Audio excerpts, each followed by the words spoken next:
How to treat a burn or a scald. First, and most importantly, you need to cool the injured area for 20 minutes by holding it under running water from a tap or a shower.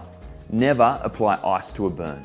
If hot liquid or steam's involved, remove it and continue to cool the injured area. Remove any watches, rings, or jewelry. If the victim's feeling faint or shocked, assist them to lie down and raise their legs with several pillows or rolled up blankets. If the injured area is severe or larger than the palm of the victim's hand, cool the area and call emergency services. Don't apply any creams.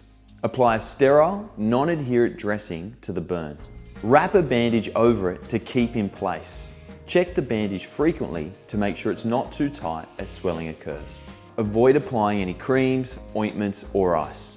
Do not remove any peeled skin, stuck on fabric, or break any blisters.